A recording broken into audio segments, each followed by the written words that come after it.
What's up, barbecue fans? Today we're making this bad boy. This is Thor's hammer or volcano beef shank or beef shank, whatever you want to call it. It's just a big old piece of meat.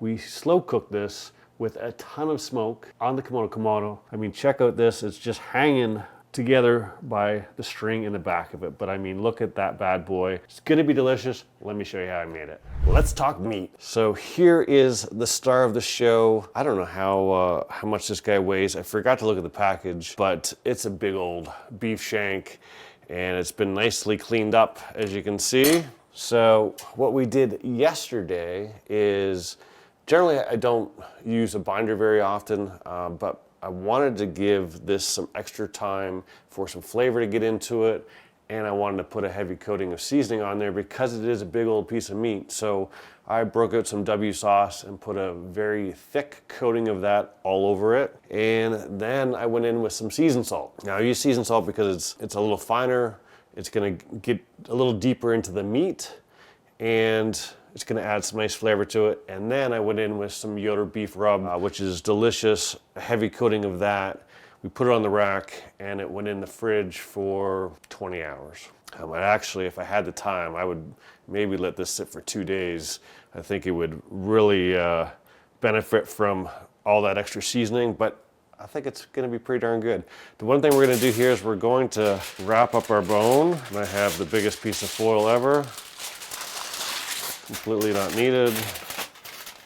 Prevent it from getting burnt. And it will also give us a nice handle in case you want to beat someone over the head with it, right?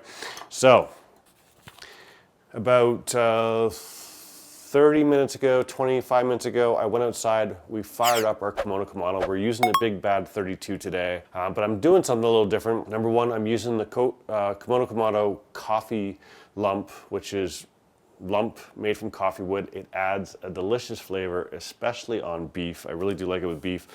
You can buy their coffee wood chunks as well from their site if you want to get some different smoke. So I'm using a little bit of that, but I've moved my basket down into a quarter basket, so we're only using a very small area of it. I've also put in the half rack up top. This is going to give me full access to my fire. The coffee wood starts really easily.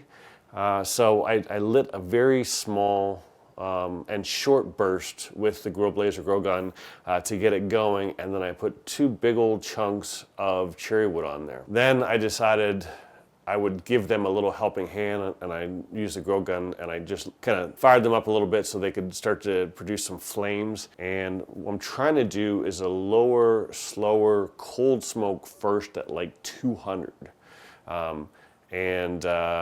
I'm talking about great temperature, right? So we're gonna run at 200 for a little while and just kind of cold smoke this with some cherry wood. The nice thing about cherry wood, if you're not familiar with it, it adds a nice sweetness to your meat and it will add some gorgeous color. Now I have a very heavy coating of seasoning on this, so I'm not sure how much the color is gonna pop through on the outside. We will find out, but as a general rule of thumb, you know, if you're making brisket or pulled pork or whatever, and you know, there's that Texas black where it's super dark bark that you would see on a brisket. There's also, you could have like a reddish tint to it. If you use a bunch of pepper, you're gonna end up with that black. If you don't use very much pepper, you're gonna end up with the reddish meat. So just kind of a little side note there. I'm thinking I'm gonna get a little bit of red here as well because I don't have a lot of pepper in this one. There's definitely some pepper there, but it's fairly light for the most part. So as I mentioned, we're using 2 different zones here. We've got a cold zone with my half rack, and then we've got our fire on the opposite end of the firebox. And what we're doing here is we're gonna have our fire burn off the right and no direct heat coming onto our beef shank here, and we're just gonna take advantage of that smoke and the residual heat around it to slow cook this guy. And if we need to add some more wood chunks, which we will down the road, we've got direct access to our fire. So the one thing I want to share with you real quick is my settings for the vents. So on the bottom vent, I started with the second hole from the biggest, and then I went down 1 more. So we're really not putting a lot of air in from the bottom, and the top I've got open probably 3.5 turns at this point, maybe close to 4. And what I'm trying to do is I'm trying to get a larger exit at the top of the Komodo Kamado to allow a bunch of smoke to come through. It's gonna be super smoky.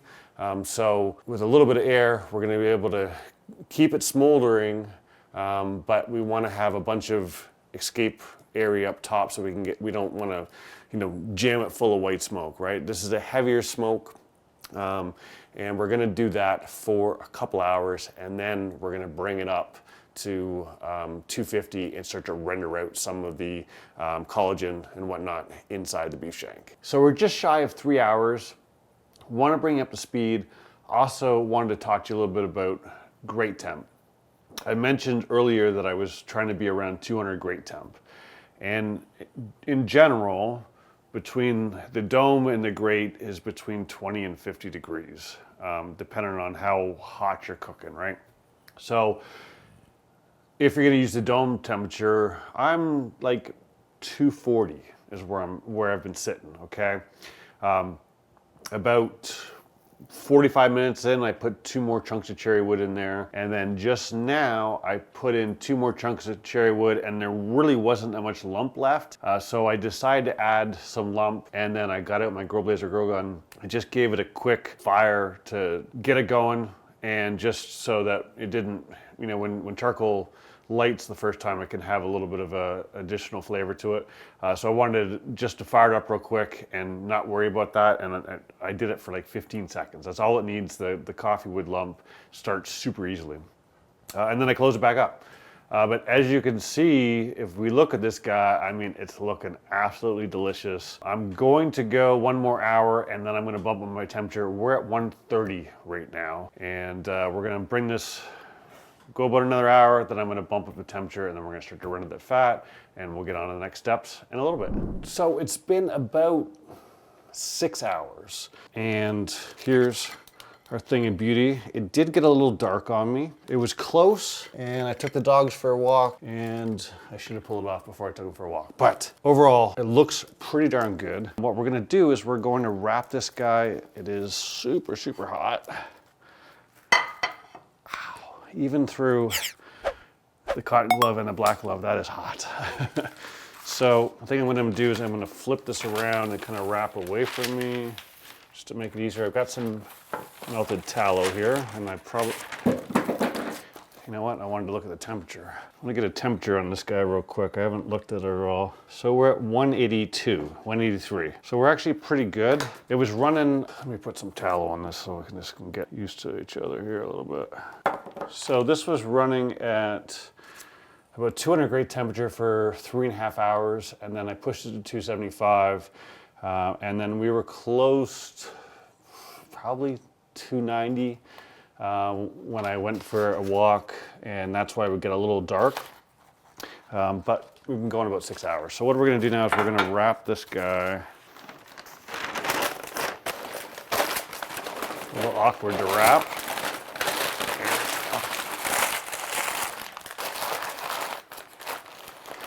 That like so. And since we're at 183, we're gonna put this on and just let it go. We're looking for probe tender 200 to 204, somewhere in there. If it wasn't a Sunday and I was doing this yesterday, what I would do is I would actually take it up to about 195 and then throw it in an oven overnight and help it really break down. But it's Sunday, we don't have time for that, so we're gonna throw it on and cook it till it's done. So let me bring up to speed. We cooked this guy until it hit, I actually pushed up to 207. I've got some hamburger buns. I'm gonna shred this up and make myself a big old beef and cheddar sandwich for dinner.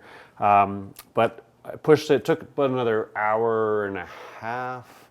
And then what it is, I pulled it out and let it rest for the last hour. It's about 170 right now. You could let it rest down a little bit more, but it's 7 o'clock and I'm starving. So we cooked for about 8 hours altogether and rested for an hour. So 9-hour cook. Actually a little longer than I expected, to be honest. But let's see how it turned out. You can't rush barbecue. Now, if you have an offset, if you have a fire pit, this right here, I just throw in a Ziploc bag and throw it in my garage, and then next time I want to start a fire, I use this as a fire starter. It works amazingly. Hold together there, baby. We slid right down. Let's try and... all the bone marrow went down and right inside of it. I need some scissors. This has actually got some tying. It's got 3 ties on, so we're gonna cut those. And this thing, I mean, the bone is there. The only thing that's holding this in place is the string, so I think it's tender. All right, the thumbnail's out of the way. We can finally dig in and try it. Let's cut off the string. The one thing you can see here, see how red that is from that cherry wood? Both dogs are eyeing me up. Just like that. Oh, I thought I was gonna fully release. I'm gonna leave that alone. I'm gonna peel off this little membrane here. Ooh, that's hot. It's a little bit of a membrane, we're gonna get rid of that. But other than that, look at that guy. Look at the smoke ring around it. Whew. It's hot. Wow.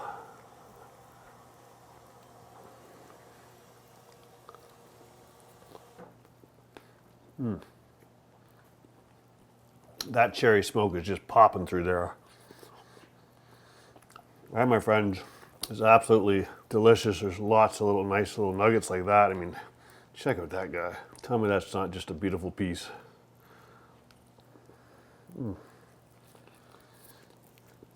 That, my friends, is absolutely delicious. First, this was an unplanned video. I was walking through the grocery store yesterday and walked past the butcher, did a little bit of a double take and backed up, and they just had one sitting there, and I was like, I can cook that, make a video of that, and enjoy the shit out of that. So I'm gonna do that right now. I'm gonna fire up the oven here, make myself a beef and cheddar toasted sandwich. If you like the video, please give it a thumbs up. If you want to see some more Komodo content, check out this guy right here. Thanks as always for watching. I'll see you soon.